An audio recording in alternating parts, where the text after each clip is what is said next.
문제집으로 가시면은, 문제집에 이제, 잠깐, 우리가 241페이지로 문제집으로 가시면은, 241페이지로 가시면은, 거기에 포인트 42에 기타 부동산 개발금융이라는 게 있죠. 찾았습니까? 그래서 이제 저자분이 부동산 펀드라는 걸 이따가 냈는데, 그 펀드는 뭐냐면, 이제 근거법률이, 거기 보시면은 자본시장과 금융투자업에 관한 법률에 근거한다고 돼 있죠. 그 다음에 이제 이 저자분이 낸 게 뭐냐면, 그 유형에 가시면은 기억, 대출형 PF 대출 부동산 펀드라는 단어가 있나요? 자, 아까 제가 PF를 했을 때 대주단이라는 게 있었죠. 대주단은 그냥입니까? 여러 금융기관입니까? 금융기관이지만 이 펀드도 여기 투자할 수 있다는 얘기예요. 그래서 거기 보시면 이 저자가 낸 게 4번의 특징을 보시면 디귿번 있어요. 디귿번. 그럼 프로젝트 파이낸싱의 대출기관의 대주단으로 역할을 수행할 수 없다, 수행할 수도 있다. 있다라는 거죠. 거기 자금을 투자할 수도 있다는 얘기예요. 이해 갔나요? 그 다음에 좀 전에 배웠던 게 리츠였죠. 그죠? 그러면 거기 보시면 4번에 특징이 있어요. 특징. 좀 전에 배웠던 게 부동산 투자회사죠. 그럼 주식에 비해서 이 펀드는 황금성은 다소 제한되어 있다고 그랬죠. 그럼 좀 돈으로 받기가 좀 어렵고 수익주권 상장, 비상장이 또 가능하고요. 펀드 설정 기간 내에서 원칙적으로 환매가 좀 불가능합니다. 기존 금융기관을 이용함으로 부동산 투자회사에 비해 설립이 운용이 좀 용이하다고 돼 있죠. 그러면 어떻습니까? 우리가 이 투자회사보다는 좀 황금성이 좀 떨어지고 그냥입니까? 설립이 좀 용이합니까? 용이하다. 그냥 그렇게 가시는데 있다가 요 펀드로도 파이낸싱의 대출기관으로 역할을 수행할 수 없다, 수행할 수도 있다. 있다라는 것만 가지고 가지고요. 신디케이트도 부채요, 지분이에요. 지분. 그럼 채권이겠어요? 그것도 지분형이겠어요. 그럼 소구자 지분형이라는 단어가 있나요? 보통 이제 합자회사로 가는데 그냥 참고하시고요. 그럼 넘기시면 어디가 이제 시험에 나오냐면 메자닌 금융이라는 게 있죠. 요게 이제 지분금융, 부채금융, 메자닌 금융이라는 게 있어요. 요게 이제 나올 가능성이 굉장히 높아요. 자, 지분은 남의 거예요? 지분은 내 거예요? 그럼 주식을 발행해서 자기 자본을 조달하죠? 그럼 투자자는 그냥요, 배당을 먹어요. 배당을 먹죠, 그죠? 그래서 이자에 대한 뭐 확정에 대한 지급은 없는 거고요. 부채는 어때요? 내 거예요? 남의 거예요? 그러면 저당을 설정해서 부채 증권을 발행하게 되면은 타인 자본을 조달하죠? 그런가요? 그래서 아까 이 저자가 아까 PF-ABS 기억나세요? PF-ABS는 그냥요, 이것도 부채에 들어가요. 부채에 들어가죠. 그런가요? 그러면 뭘 먹습니까? 그럼 배당을 먹어요? 얘네들은 다 이자를 먹어요. 고정적인 이자가 지급되는 거죠. 체크하셨죠? 그다음에 메자닌. 메자닌은 뭐와 뭐를 혼합한 거예요? 지분금융과 부채금융을 혼합한 거죠. 그래서 그다음에 전환사채. 전환사채는 원래 사채였죠. 그럼 채권으로 매입 발행했는데 그냥요 주식으로 전환을 해요. 자, 신주인수권 부사채는 뭐였죠? 그냥입니까? 원래 채권을 매입했습니까? 나중에 주식을 인수권을 주는 거죠. 그럼 그냥요 두 가지 성격을 다 가지고 있어요. 상한 우선주와 상한 전환 우선주가 있긴 한데 얘네들은 잘 안 나올 겁니다. 주식을 부채로 바뀐 거. 그래서 메자닌 금융인데, 자, 우리가 프린트로 한번 가보죠. 제 프린트로 가시면 앞쪽 판 프린트로 한번 가보세요. 자, 앞쪽 프린트에 테마 2로 가시면은 제가 지금 지분금융, 부채금융, 메자닌 금융이라는 게 있나요? 찾았습니까? 요게 이제 거의 1번, 2번 묶으셔서 별표를 3개 치시기 바랍니다. 무조건 듭니다. 90% 나와요. 전 느꼈어요. 공인중개사 간편 문제. 찾았죠, 그죠? 특히 메자닌 금융까지 나온다는 걸 느꼈는데, 그렇게 가지고, 그 다음에 이제, 혹시 243페이지로 가시면, 용어 정리만, 243으로 가시면은, 거기 제목이 무슨 금융과 무슨 금융이 있죠? 직접금융과 간접금융이라는 단어가 있나요? 찾았습니까? 자, 이게, 간접금융과 직접금융이 무슨 뜻이냐, 그냥 편안하게 드세요. 이걸 너무 학문적으로 접근하면 머리가 아파요. 그죠? 어떻게 됐냐면, A은행이, 자, 보통, 어떻습니까? 단기 자금을 조달하죠? 그럼 여러분들이 그냥요, 은행에다 예치를 시켜요. 예치를 시키면은 예금 금리를 받잖아요. 무슨 금리를 받아요? 예금 금리. 그러면 얘는 가만히 있어요. 담보대출을 해줘요. 그래서 얘한테 1억을 땡겨주죠. 대출금리를 받죠. 예대 차이를 먹는 거예요. 그런가요? 그럼 얘는 그냥 자금을 여기다 대주었어요. 얘는 자금을 다 갖고 왔죠. 그래서 얘를 용어를 자금의 공급자라고 하고, 얘가 자금의 수요자라고 그래요. 그러면은 얘가 얘한테 직접 받았습니까? 은행을 통했습니까? 그래서 간접금융이라는 거야. 무슨 금융? 간접금융. 근데 그렇지 않고 얘가 다이렉트로 얘한테 주식이나 이런 걸 발행할 수도 있죠. 그 무슨 금융이다? 직접금융이에요. 그냥 그렇게 가져가. 지금 보고 있어요? 보니까 너무 내용이 어려워. 미치겠어. 은행을 거치면 무슨 금융이야? 간접금융. 알겠죠? 그죠? 은행 거치지 않고 그냥 내가 직접 어떤 증권을 발행하거나 이런 걸 발행해서 투자자한테 직접 전달한다면 직접금융이 되는 거죠. 오케이? 근데 헷갈린 게 간접 투자와 직접 투자라는 게 있었죠. 그럼 아까 리츠는 직접 투자였어요? 간접 투자였어요? 이 의미가 틀린 거예요. 간접 투자했다는 거는 부동산을 샀어요? 그 회사의 주식을 샀어요? 주식 산 건 직접 투자가 아니라는 얘기죠. 얘기해봐요. 아니 굉장히 헷갈린 게 20년 동안 강의하면서 이 리츠라는 것은 그냥이야 투자는 간접 투자야. 투자는 간접 투자예요. 응? 근데 더 웃긴 게 자, 이건 그냥이야 주식을 발행했어요. 그럼 직접 얘가 발행했죠. 그 금융은 간접 금융일까 직접 금융일까? 직접 금융이 되겠죠. 무슨 말씀인지 알겠습니까? 그래서 다시 할게. 리츠는 투자는 무슨 투자인데? 그러니까 우리가 산 게 그냥이야 주식을 샀어. 부동산 산 게 아니죠. 화이팅. 근데 그냥이야 이건 주식을 발행했어. 자금 융통은 직접 금융이라는 거죠. 이해하셨습니까? 그럼 리츠는 무슨 투자하면서 간접 투자하면서 직접 금융이라는 게 굉장히 모의고사하면 헷갈려요. 아시겠죠? 그죠? 이해 갔나요? 그럼 직접 금융과 간접 금융의 의미를 아시겠어요? 이렇게 보시고. 근데 그게 중요한 게 아니라 지금 부채 지분 매자닝이 중요해요. 가볼게요. 그러면 지분은 내 거고 지분을 굳이 암기할 필요는 없죠. 얘기해 보세요. 여러분들 저번 시간에 할인연금 수지 분석법 아세요? 저번에 다 까먹었을 것 같은데. 그러면 어떤 게 나오는 게 합해시장 가치를 고려하죠? 현가, 내부, 지수 이거 세 가지만 암기하시면 되죠. 내가 틀려요? 합격하고 싶어요? 이거 세 가지만 외우면 되는 거죠. 그럼 이것도 다 외워요? 한쪽만 가면 되는 거야. 그렇지. 언제 다 외워? 다 외우면 뭐야? 맨날 까먹는데, 그지? 그럼 부채로 가라는 얘기예요. 뭐로 가라? 이 채자가 빌채자예요. 무슨 채자? 그러면 우리가 사채라든지 채권이 들어갔죠? 그럼 채자가 들어가면 무조건 부채라는 얘기예요. 그냥 점 읽고 가세요. 자신 있는 놈이에요. 내 머릿속에 다 들어가 있어요. 나올게. 그죠? 그러면은 저당은 내 거야, 남의 거. 저당은 남의 거. 담보도 남의 거잖아요. 그렇죠? 근데 주의하실 게 ABS를 주의하셔야 돼요. 뭘 주의한다? 자, 그래서 제가 두 가지를 찍었어요. 감정평가사 시험 볼 때. 자산 유동화 증권이라고 나올 수 있죠? 그 다음에, 저는 이제 깜짝 놀란 게, 신탁 증서금융이라는 게 감정평가 나왔는데 작년에 공인중개에서 뺏겼거든요.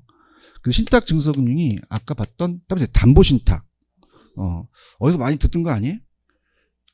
못 봤어? 아까 PF 때 봤었어요. 그게 공인중개에서 담보신탁으로 나왔거든요. 그럼 담보신탁하고 신탁증서금융은 그냥이야 동일어야. 그러니까 이런 거야. 원리금하고 저당 지불액이 똑같죠. 이게 똑같다는 얘기예요. 신탁증서금융 나오면 무슨 신탁으로 고치셔야 돼요? 그럼 담보로 해서 신탁한 거거든요. 얘기 좀 해봐. 그럼 봐봐. 나 봐봐. 얘하고 얘는 채자가 들어갔어 안 들어갔어? 얘기 좀 해봐. 채자 들어갔어 안 들어갔어? 저당 담보 안 들어갔잖아요. 그러니까 얘네들은 암기를 하셔야 된다는 거죠. 맞습니까? 그러니까 우리가 이 ABS를 제가 맨날 야매만해서 그렇지 제가 박사잖아요. 그래서 학회 논문을 이번에 하나 통과시켰거든요. 그래서 학회에서 우리가 할 때는 학회. 그럼 우리가 이거를 담보부로 번역을 해요. 보통. 그럼 어셋은 자산이죠. 이 백이 담보예요. 담보. 아까 ABCP 아시죠?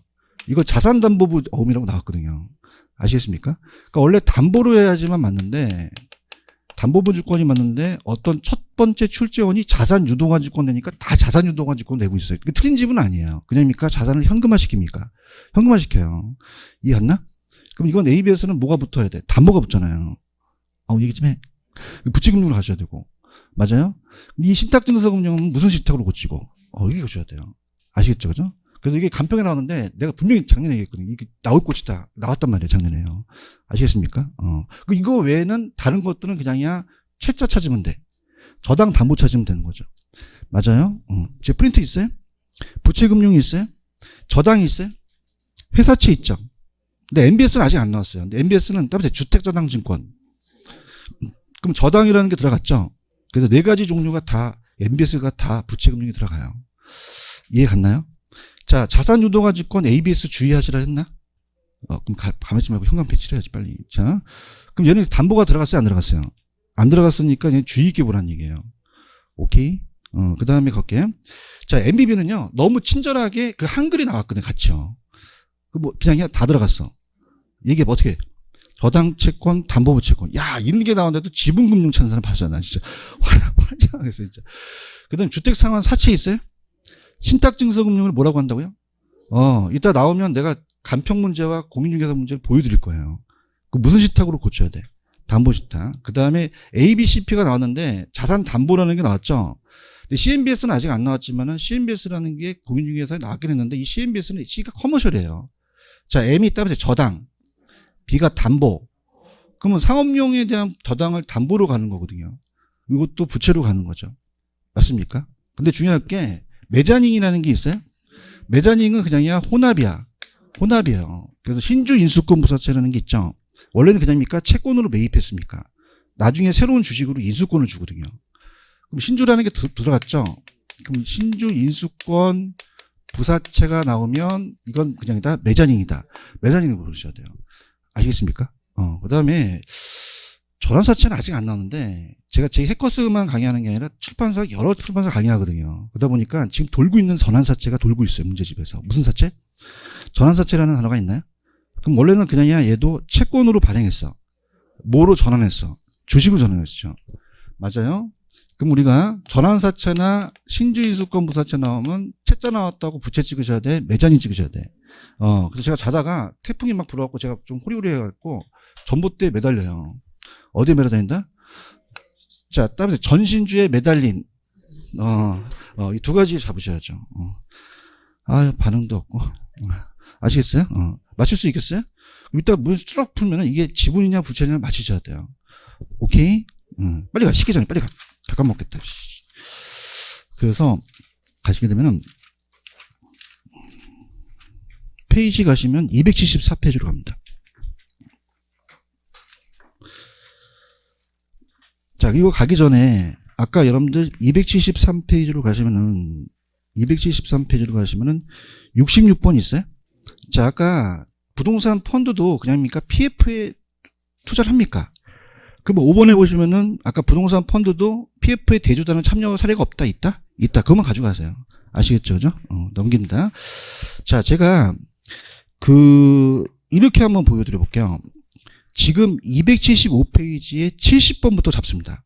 70번 있어요? 요게 제가 간평했을 때 2016년도고, 이 67번 있죠? 67번. 67번이 작년 29회 문제예요. 찾았죠? 그래서 제가 70번 문제는 그 2016년 3월달, 2월, 2월달 제가 특강을 할 때 간평사 애들한테, 야, 그럼 걔네들은 다 대학생들이니까 제가 반말을 해요. 그래서 야, 얘네들은 요 자산유동화증권에는 아무것도 안 들어갔지? 그런 거예요. 네, 그런 거야. 그럼 얘는 부채금융이나 나온다는 거예요. 맞습니까? 그 다음에 아까 제가 신탁증서금융을 무슨 신탁으로? 담보신탁으로 했죠. 맞습니까? 내 특강을 봤나 봐. 그냥이야 두 개를 냈다는 얘기예요. 맞나요? 자, 그럼 여기서 지분금융을 모두 고르라는 건 부채를 먼저 찾으면 되죠. 자, 지금 기억에 저당 들어갔나요? 여러분 얘기하세요. 얘기가 나도 힘이 나. 니은 신탁증서금융 있어? 뭐로 바꿔? 담보신탁으로 바꾸고. ABS는 자산담보가 맞지? 그러면 리을도 부채잖아요.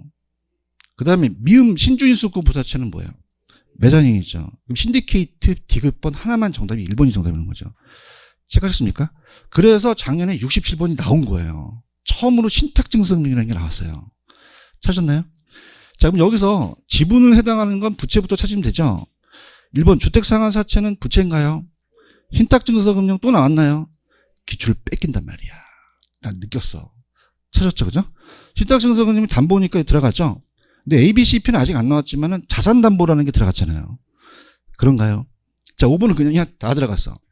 저당 채권 다 들어갔죠? 그럼 정답은 3번이 작년에 문제였어요. 맞출 수 있겠어? 무슨 말씀인지 아시겠죠? 이렇게. 그럼 68번을 보시면은 지금 부채금융을 고르라 했죠?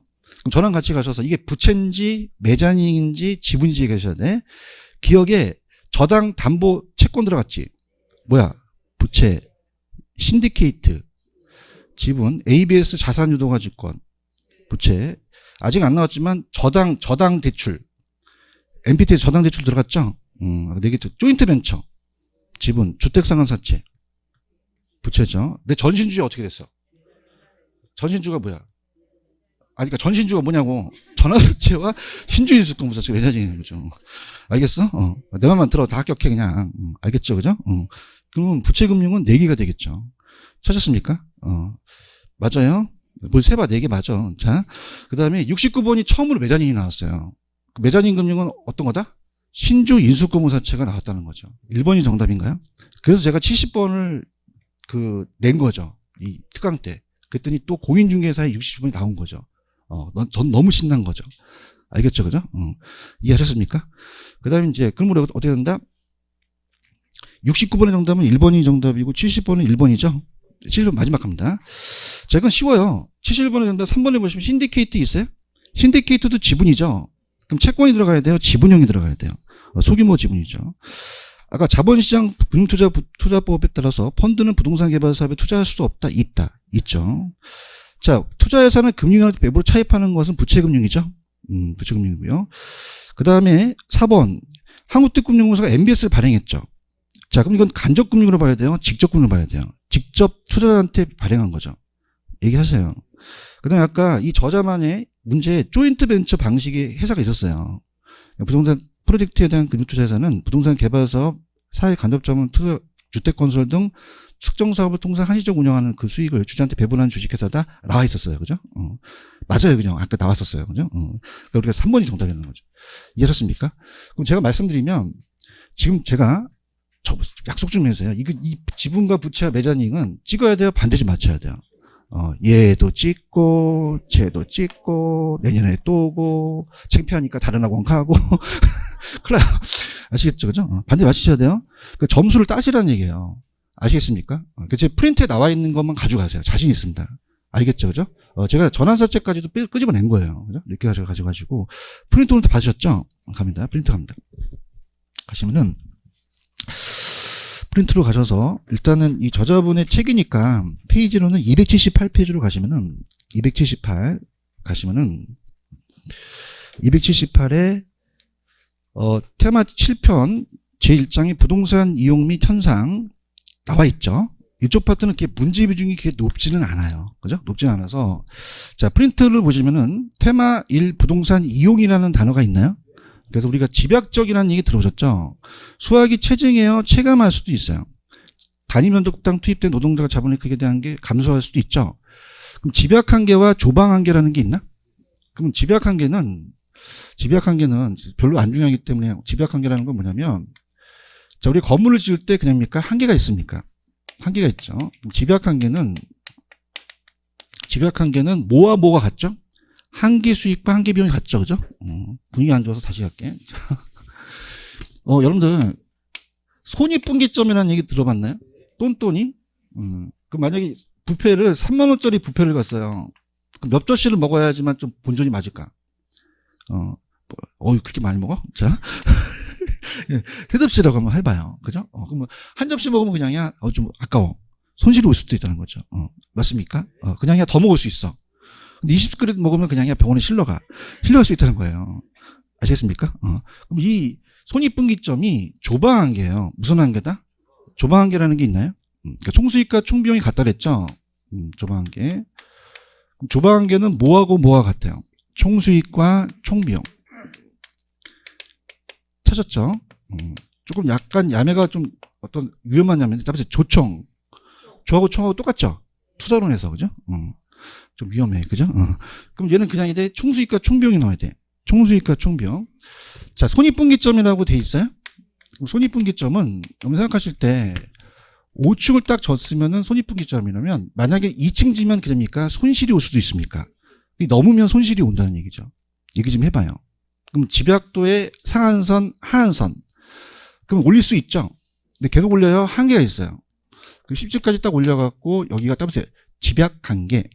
집약한계예요. 그럼 집약한계는 손익분기점이라고 되어 있어요. 이윤 극대화점이라고 되어 있어요. 여기를 넣으면 이윤이 감소될 수도 있다는 얘기입니다. 보고 계십니까? 그럼 집약한계는 뭐와 같아요? 한계 수익과 한계 비용이 같다는 얘기죠. 그럼 한계는 어떤, 한계를 얘기하는 게 아니라 추가적으로 늘어났을 때 수입이죠? 그럼 한계 수입이 크면 투자하는데 같으면 멈춰버리라는 얘기예요. 지나면 또 비용이 커질 수 있죠. 지금 보고 계셔요? 여기는 하한선이다, 상한선이다. 상한선이라는 거죠. 보고 있죠, 그죠? 그래서 집약한계는 뭐와 같은 거. 한계 수익과 한계 비용. 이윤 극대화점이죠. 이걸 넣으면 그냥이야, 이윤은 감소해.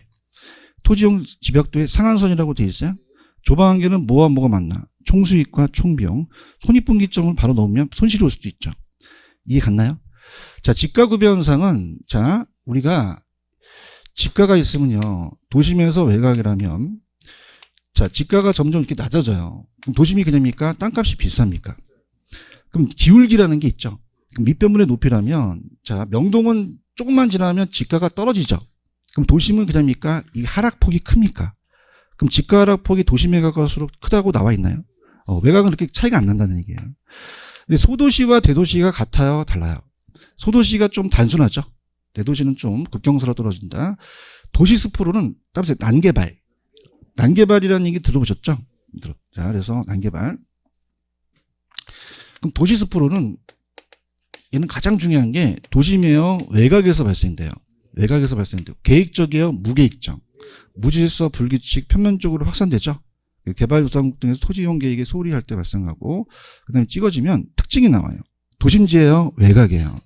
외곽이고 주거지, 상업지만 발생해요. 공업지도 발생해요. 그 다음에 채용과 계리돼서 편쪽 이하의 수준이죠. 찾았습니까? 그 다음에 자, 지금 여러분 좀 헷갈린 게 직주 분리와 접근이라는 게 있죠. 그럼 직주 분리라는 뭐가 분리된 거죠? 직장을 도심에 뒀죠. 그럼 도심은 그냥입니까? 땅값이 비쌉니까? 나가게 되겠죠. 원인이 되겠죠. 그것입니다. 나 같은 사람이 교통이 체증되니까 다시 들어오는 거는 직주 분리예요? 접근이에요? 접근이죠. 그렇죠? 집 나간 며느리도 가을만 되면 들어오나요? 뭐 때문에 들어오나요? 그건 시험에 안 나오고. 자, 접근이 되는 거죠. 회귀현상이에요. 그죠? 지금 보고 계시죠? 그죠? 근데 이게 이제 나가는 거는 이제 수평공간이고 들어오니까 입체공간인데 이게 좀 어려운 게 따라서 원인과 결과. 찾았습니까?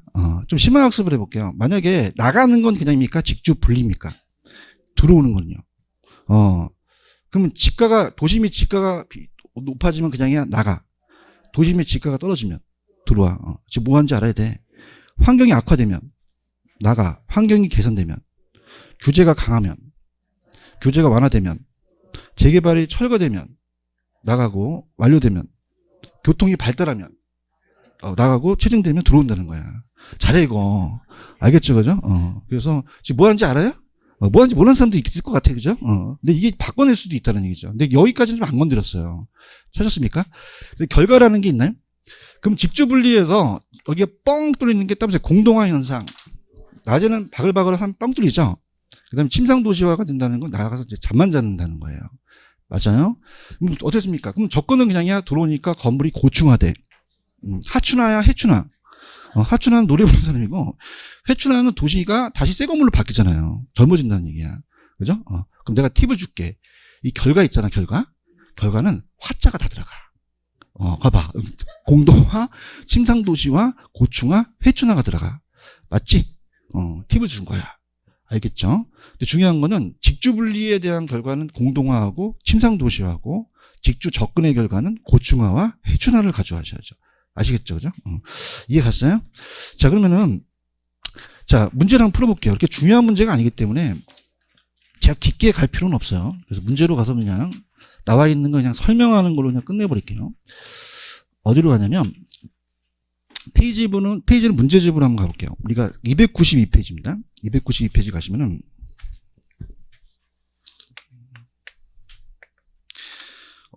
문제는 다 풀어오셨죠? 안 풀어오셨어요? 풀어왔어요? 그럼 내가 약간 1번에 봐봐. 부동산 이용 활동에 대한 틀린 것은, 자, 내가 야매 가르쳐줬지, 아까. 집약 한계는 뭐와 뭐가 같고? 한계 수익 한계 비용. 조방 한계는 그다음에 조총. 조가 들어가면 총이 들어가야 돼. 위험한 야매야. 자, 그러면 여기가 한계 수익과 한계 비용이 들어갔죠? 그럼 조방이 맞아요? 집약이 맞아요? 조방이, 총수익과 총비용이 조방이 맞잖아. 이게 좀 해봐. 제 말 틀려요? 맞아요? 그래서 조총. 총이 들어가면 조방 한계가 나와야 돼. 거기다 저거 위험한 야매. 그죠? 알겠죠? 그죠? 아까 손익분기점이라 그랬잖아. 얘기 좀 해줘야 되는데, 내가. 그럼 다른 거 한번 읽어볼게. 2번 틀렸죠? 내 찾아보는 게 지금 의심치가 않아. 총수입 총비용이 있었잖아. 조총이었잖아. 총은 조가 나와야 되니까 조방한계가. 알겠죠? 그죠? 나도 내런 자신이 초라해. 알았어. 감사합니다. 그럼 조방한계가 맞잖아요. 가르치면 뭐해? 표현이 모르는데, 그죠? 2번은 조방한계고. 1번 있어, 1번? 어떤 토지용이 단위 면적당 투입 노동자본의 비율이 토지 집약도라고 하죠. 이게 높다는 것은 무슨 쪽이죠? 집약적 토지용이 되겠죠. 얘기가 다음 넘어가요. 그 다음에 3번과 4번을 묶어보세요. 따라서 입지잉여. 입지잉여라는 단어가 있어요? 입지잉여는 뭐냐면, 설명만 할게, 그냥. 입지잉여는, 자, 우리가 보통, 여자고등학교 정문 앞에는 보통 어떤 상점들이 많이 모여 있을까요? 분위기 많이 모여 있죠, 그죠? 어떤, 갈때 여기 앞에서 어떤 여성분이 졸리다가 딱 떴더니, 서점이요. 재수없어. 분위기점이 많을 거 아니야. 맞죠? 근데 그냥 위치가 달라요. 100m 떨어졌어요. 그럼 여기가 매출이 많이 올리죠. 그러니까 입지 조건이 양호합니까? 양호해요. 맞습니까? 여기가 가장 500만 원 벌고 한 달에 300만 원 번다면 200만 원이 차이가 나요. 일단 입지잉여. 입지 조건이 양호하니까 발생하겠죠. 맞아요? 근데 이게 다 똑같을까요? 주체에 따라 다를까? 상업에 따라 다르겠죠. 아시겠죠? 그죠? 이걸 얘기를 한 거예요. 오케이? 그래서 지금 3번 같은 업종의 입지 조건이 양호한 경우에 발생한 일을 입지잉여라고 했나요? 입지잉이 0이 되는 게 한 개 입지예요. 그냥 그렇게 가져가시고 그럼 4번의 입지 조건과 토지용 집약도 같은 경우라도 주체에 따라 그냥 달라질 수 있다. 채용을 해야 된다는 거죠. 아시겠습니까? 그 다음에 5번은 뭐냐면 자 우리가 이런 얘기예요. 여러분들 보통 안쪽은 도심은 그냥요 집약적으로 이용해요. 지가가 높죠. 교통이 편리하죠. 근데 외곽은 그냥 농사 짓는 데는 조방적이잖아요. 맞나요? 그러면 자 그냥입니까? 요거 도로가 뚫릴 수도 있습니까? 뚫리죠. 도로가 뚫리고 여기 강한 흡입력이 생긴다는 얘기예요. 맞아요? 그럼 여기 그냥 땅 사러 와. 그럼 유인되는 게 아직은 지가가 높아야 돼요. 지가가 아직 낮아야 돼요. 낮은 지가라는 거죠. 이해만 하면 돼, 이해만. 적중되기 어려워. 찾았습니까? 쾌적한 환경이 있고 강한 흡입력이 있으니까 침입을 유발한다는 얘기예요. 오케이? 이해만 하세요. 절대 별표 치지 마세요. 이렇게 보시면 되고. 그 다음에 2번 갑니다. 2번에 틀린 것은 아까 제가 봐봐. 자, 지금 2번 있어, 2번? 아까 제가 화자 들어가면 결과지. 근데 아까 화자지 여러 가지 있었잖아. 그 회춘하는 어떤 거의 결과야? 직조 접근의 결과야. 야, 아까 했을 때 바로 갔어야 되는데 너무 시간 많이 지났다. 알겠습니까? 그걸 얘기를 한 거예요. 무슨 얘기인지 아시죠? 그 다음에 1번은 뭐냐면 보세요. 여러분들 침입이라는 건 뭐예요? 이질적인 요소가 침입되는 거잖아요. 그럼 여기서 우리가 고소득층이 있고 저소득층이 있으면은 아까 일로 침입했다는 건 그냥입니까? 강한 흡입력이 생겼습니까? 생겼죠. 얘기해봐요. 낮은 집가죠, 그죠? 맞아요. 그럼 여기는 원래 어떤 이용을 했었죠? 조방 쪽 이용을 했었던 거죠. 맞아요? 그럼 침입하면 그냥입니까? 건물을 올립니까? 집약 쪽으로 가서 확대적 침입이라 그래요. 맞나? 근데 만약에 우리가 그 강남 같은 데는 보통 그냥 집약 쪽으로 이용하고 있었어. 맞죠? 얘기 좀 해봐요, 그죠? 근데 강남구청에서 노인복지회관을 만들어요. 그럼 고층화 시키면 돼요, 안 돼? 한 50층 줬더니 노인네가 진짜 여지는 그런 거야, 그지? 그럼 이거는 뭐냐면 집약적인 곳을 저층화 시키는 거예요. 그다음에 축소 시입. 그럼 축소가 일반적이겠어요? 확대가 일반적이겠어요? 확대가 일반적이라는 얘기죠. 무슨 말 알겠어요? 그럼 확대적 침입을 하게 되면 땅값이 어떻게 될까요? 올라갈 수밖에 없다는 거죠. 이해만 하면 되는 거야, 이해만. 이해하셨어? 그 다음에 아까 3번에 지가구별하는 게 있어? 그럼 아까 요거 봐봐. 여기 안쪽이 그냥입니까? 요거 떨어지는 게 크죠? 그럼 안쪽일수록 하락률이 크다는 얘기죠. 이해했습니까? 그래서 그러면 매각보다 도심의 단위 거래당 집가락이 크다는 거 이해 갔어? 그럼 그것이 소도시와 대도시가 같아 달라. 그러면 4번의 대도시보다 소도시가 좀 단익이겠죠. 자, 3번, 5번. 아까 계획적인 토지형의 스포럴 현상을 어느 정도 방지해 주죠? 계획적 토지형을 하는 게. 3번으로 갑니다. 3번 그냥 답만 볼게요. 아까 스포를 기억하세요? 그럼 1번, 도시 업무 중심지예요? 외곽이에요? 외곽이죠. 맞습니까? 그 다음에 2번, 주거지만 발생해요? 상공지역도 발생해요? 3번, 집가순, 일반적 편집적순 이해하고. 4번, 규칙, 불규칙. 그럼 가만히 있지 말고 불에다 똥을 쳐야지. 불이 빠져나갈 수 있어요. 질서, 무질서. 무질서라는 거죠. 아시겠습니까? 이렇게. 이해 갔어요? 그 다음에 4번을 보시면은, 아까 직주분리라는 거 아시죠? 직장과 주거지가 분리됐다는 건 그럽니까? 도심의 땅값이 올라가서 그렇습니까? 집가구 때문에 그러는 거예요. 맞아요? 그러면 우리가 이렇게 집가구가 발생된다는 건 건물을 그냥요 집약적 이용해야 돼요. 그래서 3번이 정답이라는 거죠. 토지를 어떻게 이용한다? 집약적. 급격히 상승해 버리니까. 이해하셨죠? 그죠? 외연적 확산이고. 그럼 택지 가격을 상승시켰으니까 택지 취득이 쉬워져요? 어려워져요? 직주 분리 현상이 심화되겠죠. 통거리가 멀어지고. 그 다음에 한정된 사업비 택지 비중이 높아지다 보니까 건축비 비중이 줄어들기 때문에 주택의 질을 떨어뜨리겠죠. 그런가요? 그 다음에 높은 택지 가격이 됩니까? 건물을 고층화시킵니까? 정답은 3번이 정답인데 이 4번 문제에다가 별표 쳐보세요. 이게 한 번 더 출제된 적이 있었거든요. 그러면 땅에 대한 도시지역의 땅값이 높다는 것은 그냥 집약적이야. 집약적으로 간다는 거죠. 이해 가셨어요? 됐습니다. 그 다음에 요약으로 갈게요. 요약으로 가셔서 문제집 요약하고 저거랑 같이 순서대로 천천히 한번 가볼게요. 일단은 가시게 되면은 279페이지로 가시면 잘 나오는 부분은 아닌데 279로 가시면 279 찾으셨습니까? 좀 전에 했던 이용 파트는 거의 시험 문제가 한 문제 정도는 밖에 안 나와요. 근데 개발은 3문제, 4문제 출제될 수가 있는데 우리가 법경기라는 거 아시죠? 복합개념. 그러면 법경기에서 법과 경제는 유형이었어요? 무형이었어요? 기술적은요? 유형. 그냥이야 눈에 보여. 토목하고 건축을 얘기를 했죠. 그래서 이런 유형적인 개발이라는 건 외형을 변화시킨다는 얘기예요. 맞나요? 근데 법률적은 지목 변경한다는 건 눈에 보이지 않죠. 그러면 무형은 그냥입니까? 이 용도 지역 지구를 변경합니까? 물리적 변형이 있다 없다? 없이. 근데 복합적은 이 두 가지를 합친다는 거죠. 오케이? 무슨 말씀인지 아시죠? 그 다음에 제 프린트로 가시면 자 오늘 프린트 받으셨죠? 그럼 올해 뭐가 또 틀 거냐면 간편히 또 떴는데 자 넘기시면은 테마 2를 보세요. 테마 2로 가시면 부동산 개발이라는 단어가 있나요? 자 뭐가 뜨냐면 우리나라 부동산 개발에 대한 정의는 그 법률에 의해서 시공을 담당하는 애는 포함된다, 제외된다? 제외된다는 게 또 출제가 될 거예요. 찾았죠? 자, 법에는 시공 담당이가 포함돼요, 제외돼요? 제외된다는 거죠. 무슨 말씀인지 아시겠어요? 그 다음에, 그러면 우리가 지금 나와 있는 게 우리 프린트를 가시게 되면, 일단 프린트를 보고 책을 볼게요. 자, 프린트를 넘겨보시면은 6번에 민간 투자 사업 방식이라는 게 있어요. SOC. 사회 간접 자본이라는 단어가 있나요?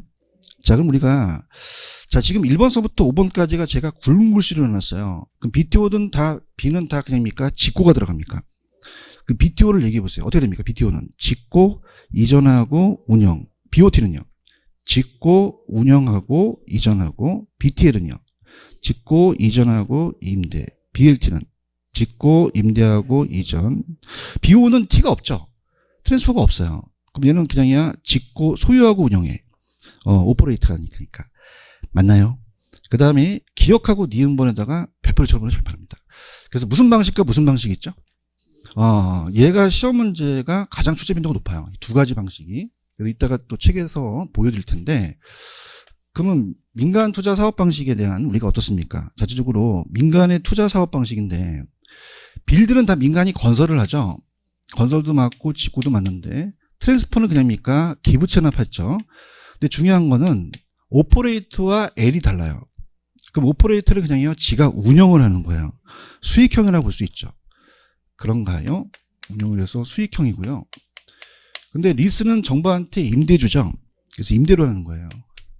그래서 거기 보시면 예제를 한번 보세요. BTO는 고속도로 터널이 있죠. 그래서 이러한 그 고속도로나 터널 같은 SOC 사업이라든지 이런 교통 이런 것들은 이제 BTO 방식으로 가고, 그 다음 밑에 BTL 방식은 학교 건물이라고 돼 있어요. 학교 건물. 그 다음에 기숙사, 이런 학교, 교육시설이라든지 군인 아파트 같은 걸 얘기를 해요. 자, 그러면은, 자, BTO 방식은 고속도로나 터널 지나면 그냥입니까? 통행료를 받습니까? 그럼 직접 그 회수할 수가 있죠. 근데 그냥입니까? 수요 예측이 어렵습니까? 민간 위험이 크고 수익도 높다는 거죠. 그럼 사전에 보호해줘야 돼요? 사후에 보장을 해줘야 돼요? 사후에 보장을 해주는 거죠. 민간이 제하고 정부가 채택하죠. 그런가요? 근데 BTL 방식은 그냥이야 정부한테 임대료를 회수해요. 그죠? 그럼 어떻게 됩니까? 이 시설 이용료를 받을 수는 없죠. 근데 그냥입니까? 민간 위험은 적어집니까? 수요 예측을 할 필요가 없죠. 그러면 수익도 낮고 위험도 낮죠? 자, 이건 사후예요? 사전이에요? 사전에 보장을 해주겠다는 거예요. 정부가 제안하고 민간이 채택하죠. 체크하셨죠? 근데 이게 문제가 되는 게, 저를 보세요. 만약에 시험 문제가 건설하고 이전하고 운영한다 그러면은 BTO 찍으면 되잖아요. 근데 그게 하나도 안 나오고 요 두 가지 단어만 나올 수 있어요.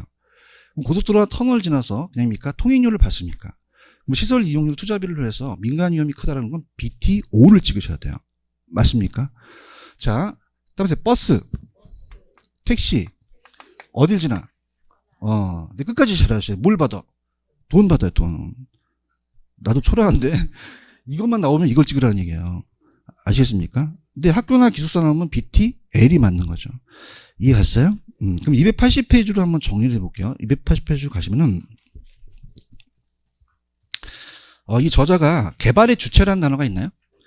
자, 1섹터가 그냥이에요? 공공이에요? 국가나 지자체. 민간은 2섹터죠? 자, 근데 주의하실 게, 민간에서 뭐가 나왔었냐면, 토지 소유자 조합이라는 단어가 있습니다. 조합은 공공에 들어가요? 민간에 들어가요? 여기 나왔고요. 합치는 게 3섹터죠? 그래서 이게 다 민자유치가 3섹터입니다. 공사 혼합이라는 거죠. 이해하셨습니까?